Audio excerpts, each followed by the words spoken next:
Hello, this is the craft lecture for Unit 3, Techniques of Persuasion. There are many different reasons why I might want someone to agree with me about something. Maybe I need an army of people to help me go to war with the neighboring village. Maybe I need the council of elders to approve a loan for my new business venture. Maybe I want to convince someone to marry me, to hire me, to buy from me, to vote for me, to work for me, or even simply to care about something that I think is important. What can I do? The people I want to recruit have their own agendas, their own opinions, and their own free will. One option would be to threaten them with physical violence or some other negative consequence if they resist me, and, in some times and places, this kind of brutal tyranny has constituted the primary form of consensus building. There are also techniques of brainwashing and indoctrination that have been used throughout history to make people do what a certain segment of the population wants them to do, whether it be to build pyramids, to worship the king, or to goose-step through the streets of Berlin. Fortunately for us, we live in a culture that considers brutal coercion and brainwashing unacceptable forms of fostering social cohesion. Such techniques of persuasion strike us as an offense against human dignity and individual sovereignty, and we abhor them accordingly. The fact that we feel this way is largely due to the legacy of a small group of philosophers, politicians, and social experimenters who lived about 2,500 years ago in ancient Greece. These ancient Greeks practiced a form of social organization that achieved consensus not by bypassing or negating the free will of the people, but by foregrounding the principle of choice. These Greeks are credited with the radical idea that the most effective tool of persuasion is not threats or indoctrination, but words, the skill that they coined the art of rhetoric.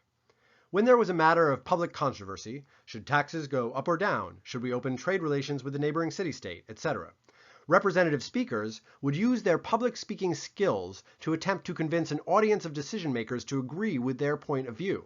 After all sides had presented their case in the most effective terms they were capable of articulating, the decision makers would take a vote, and the majority rules.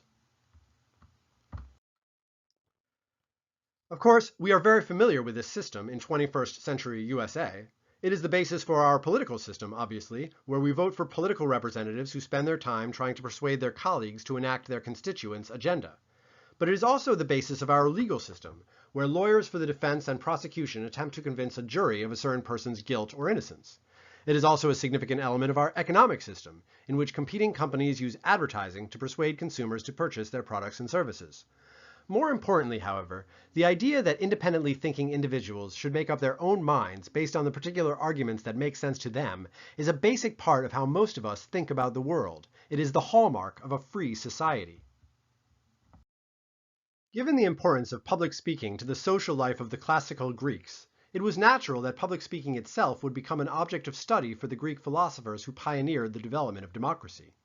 One of the most famous of these philosophers was Aristotle, who wrote an important book, Rhetoric, in which he outlined his own observations about the art of effective public speaking. In one of history's most spectacular demonstrations of the power of writing to transcend its own time and place, Aristotle's Rhetoric was written around 350 BC. Then, long after the collapse of Athenian civilization, it survived by being circulated among Islamic scholars during the Middle Ages, and was then rediscovered by Europeans during the Renaissance, becoming one of the texts on which modern liberal democracy has been established. The Rhetoric is still considered the most significant single work on the act of public speaking and the art of persuasion. One influential observation that Aristotle made in ancient Greece, and which still applies wherever persuasion is taking place, is the idea that there are three basic modes of persuasion, techniques for getting someone to agree with you. While it is worth reading Aristotle's Rhetoric in full, you can find a link to the complete text on the online course materials, one particularly useful nugget of wisdom from this text is found in paragraph 1356a of chapter 2, book 1. Aristotle writes, "Of the modes of persuasion furnished by the spoken word, there are three kinds. The first kind depends on the personal character of the speaker, the second on putting the audience into a certain frame of mind, the third on the proof, or apparent proof, provided by the words of the speech itself." We have come to refer to these three kinds of persuasion by their Greek names as Ethos, Pathos, and Logos, and they are invaluable tools for any practitioner of persuasive rhetoric. Ethos, as Aristotle explains, refers to the character of the speaker, and it is the most elemental component of any act of persuasion, although probably not the first one most people think of. The character of the speaker refers to such things as the speaker's credibility, professionalism, and punctiliousness. Imagine that you are on a jury in a murder trial. The lawyer for the defense sits at one table, and the lawyer for the prosecution sits at the other. Before either one starts talking, you notice that the lawyer for the prosecution is dressed in a nicely tailored suit with matching shoes. Her hair is carefully groomed, she is sitting upright in her chair, and her face is lively and alert. Then you look over at the lawyer responsible for defending the alleged murderer. He is dressed in a t-shirt, sweatpants, and flip-flops. His hair is a mess. He's slouching in his chair, and he looks tired, bored, and distracted. Before the trial has even begun, the prosecution has a clear advantage in the game of persuasion. That defense lawyer better have an airtight case, because if there is a close decision to be made, his disregard for the conventions of courtroom decorum will throw the decision to his poised and put-together opponent. Of course, there are many other ways aside from attire and appearance that a lawyer communicates a sense of ethos. Her preparedness, her familiarity with the facts of the case and with relevant precedents, and her mastery of courtroom protocol are also techniques through which she establishes her credibility. An audience, whether it's a jury, a panel of undecided voters, or the viewers of a new television commercial, needs to be able to put their faith in the messenger before they will be willing to even listen to the message. In the case of our murder trial, it might seem unfair that the jury's mind is being made up before any evidence or testimony has even been presented, but it is a basic fact of human perception that we look for social, often nonverbal cues to tell us who we should trust. The situation is slightly different for a writer as opposed to a public speaker, but not much. It is true that one of the nice things about writing is that you can do it in sweatpants and flip-flops without losing any credibility, but that is only because the evidence for your credibility has shifted away from your clothes to other signs of professionalism that are evident in your writing. Are you writing in complete, grammatically correct sentences? Are you obeying the format specifications required for a particular writing project? Are you obeying the basic conventions of effective writing, such as beginning with an introduction and ending with a conclusion, dividing your content into coherent paragraphs, and beginning your paragraphs with topic sentences? Is your writing tone and vocabulary appropriate to the writing context? These are the kinds of questions that your reader will be able to answer before they even begin to understand your argument. If it appears that the answer to any of these questions is no, your credibility as a writer is undercut before you even say anything, and your power to persuade will be diminished accordingly. Pathos is the rhetorical mode devoted, as Aristotle put it, to putting the audience in a certain frame of mind. Using a pathos-based rhetorical strategy involves appealing to the audience's emotions, getting them emotionally involved in what you have to discuss. In the same way that we are hardwired to trust people who look respectable and composed, the brain is programmed to take an interest in things that it cares about and to disregard things that don't arouse any emotional resonance.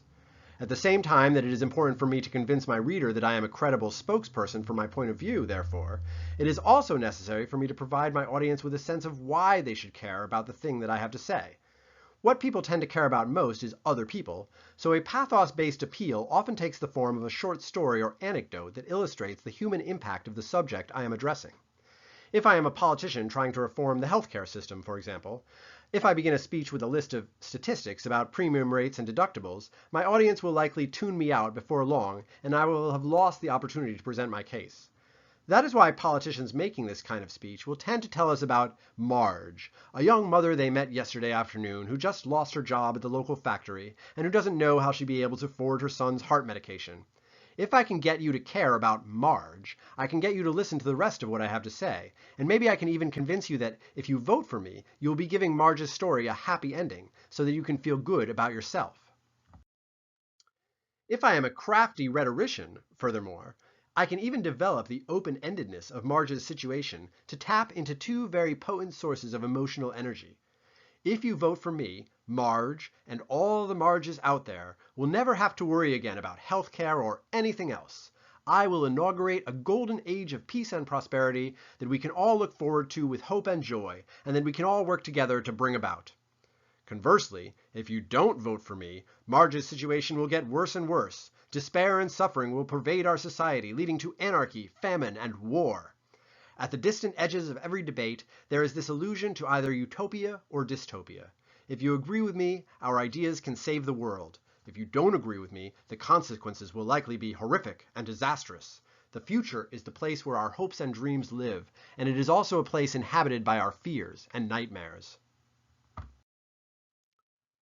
Relying too heavily on emotional manipulation is sometimes considered unethical.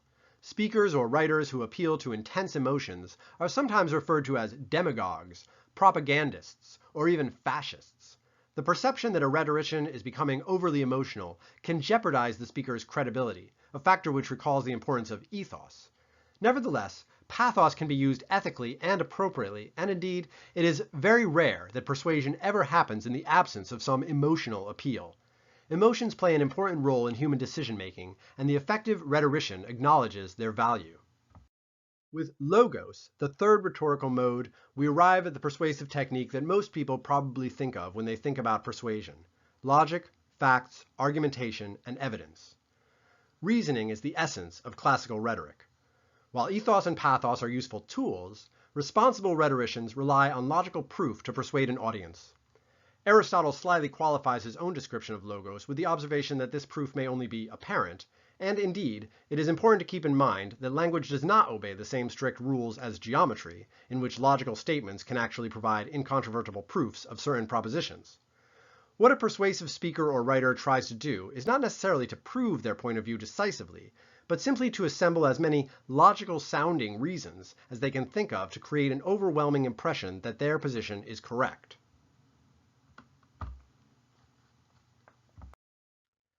Some logical strategies that persuasive speakers and writers routinely use include the following. So here's a paper about what kind of pet is best for your young child, a cat or a dog. I'm going to argue the dog side of the equation, and I'm going to try to illustrate each of these different logical strategies with some specific examples of each one. So here's an either-or argument. Either you agree with me that dogs make better pets for children, or you agree with my opponent that cats are preferable. Either your child will wind up with a faithful, friendly, fun-loving companion, or your child will wind up with claw scratches all over herself, getting hissed at by an animal that is incapable of affection. I could also try an if-then argument. It sounds like this. If you like children, you will agree with me that a dog makes a better pet for a child than a cat. If you wish harm upon children, then you are likely to agree with my opponent.